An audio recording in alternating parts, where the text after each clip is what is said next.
to 340 Paddler. Not that there's any product placement in this video. Available now at rivermiles.com. What I want to talk to you about today is, in fact, the size of your boat. Because believe it or not, sometimes the size of your boat matters. That's what we're going to discuss. And we're going to do it with a little bit of math, which is tricky because I teach in the humanities specifically because I'm no good at math. So we're going to give this a shot. I've got my giant iPad calculator. I've got a sheet of paper.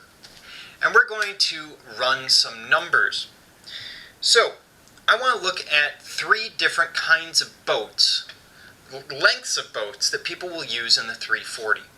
I want to look at about a 10 to 12 foot boat. I want to look at about a 15-foot boat, something more similar to this, although obviously larger, and something along the lines of an 18-foot boat. And then we might look at something a little bit longer with a little more theoretical numbers. All the numbers I'm working with are numbers that I know I can maintain or I can handle. I feel that they're fairly average. I'm not that spectacular of an athlete after all. So we're going to start with our 10 to 12 foot boat, and I should say I'm terrified of 10 to 12 foot boats. I owned one, my inflatable, and the problem with a 12 foot boat is that one beat me.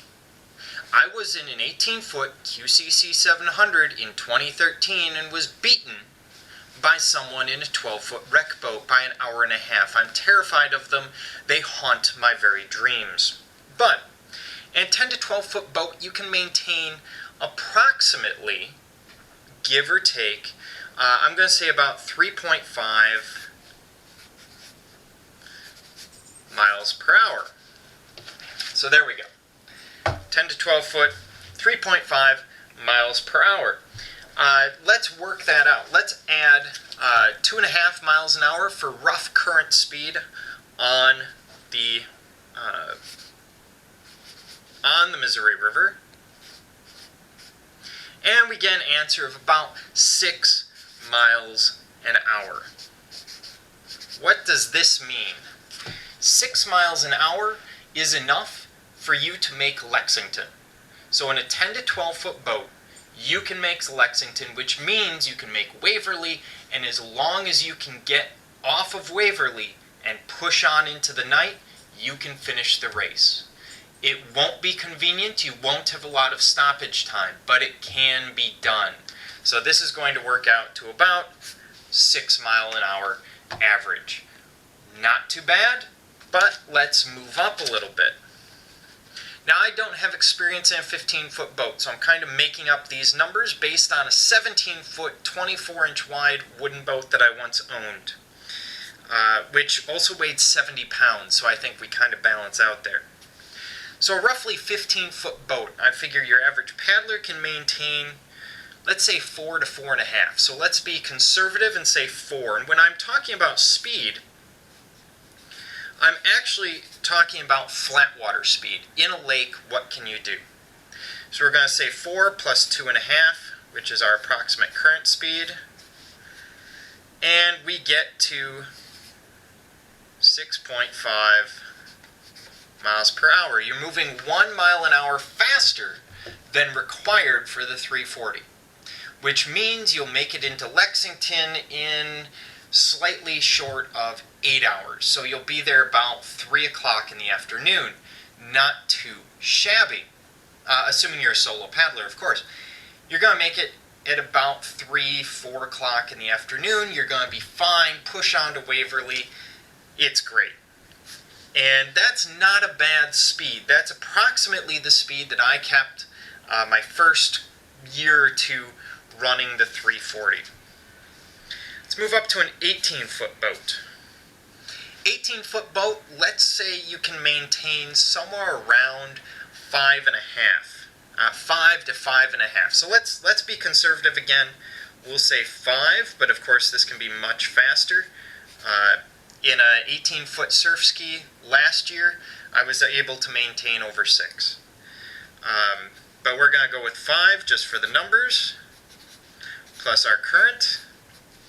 And we get to 7.5 miles per hour, which puts us about 6.5 hours to Lexington. So not a bad time. You're going to get there about 2:30. No, you're going to get there at about 1:30 in the afternoon. Not bad. That puts you to Waverly at 4:30, 5 o'clock, and you make Miami fairly quickly thereafter. So not a bad speed. It's going to give you more time to stop, more time to relax. So let's go a little bit further, just for fun. Let's go with, say, a 20-foot boat. And I'm basing this on a V10 Sport. And let's say you're able to maintain about 6.5, again being conservative, plus your 2.5 current, and that's going to come to about 9 miles per hour. 9 miles an hour puts you into Lexington somewhere around 12:30 in the afternoon. Puts you into Miami before the sunset. So very good speed at a 20-foot boat. Now let's just have some fun, shall we? Let's put into place Joe Mann. And Joe Mann is paddling a Riverhawk, so I'm just going to put RH. And let's say Joe Mann is doing approximately 100 miles per hour, which is pretty standard for Joe, which means that he gets to, plus his 2.5 mile an hour current, that's going to equal about 102.5 miles per hour, which means Joe will actually get to Lexington before he left Caw and finish the race before you know what's going on. This is the same experience that we all have when racing with Joe Mann. So what does this all mean? This means that a longer boat, up to a certain point, is going to make you more efficient. It's going to make the race a little bit easier for you. Really, what's the shortest boat that I would take on the race? I'd say about a 14 or 15 foot boat would be more than sufficient. You can get them fairly inexpensively. If you want to move up to the 18-foot boat, fantastic. When you get over 18 feet, though, you're getting into a boat that's going to lack some stability. So you run the risk of blowing out your core or not being able to keep the boat upright. If, however, you're Joe Mann, you're probably not even touching the water. You're kind of skittering above it, which is quite impressive to watch. This is 340 Paddler. If you have any questions, comments, concerns, quarrels, qualms, quandaries, or curse words, please leave them in the comments below. Otherwise, keep your paddle in the water.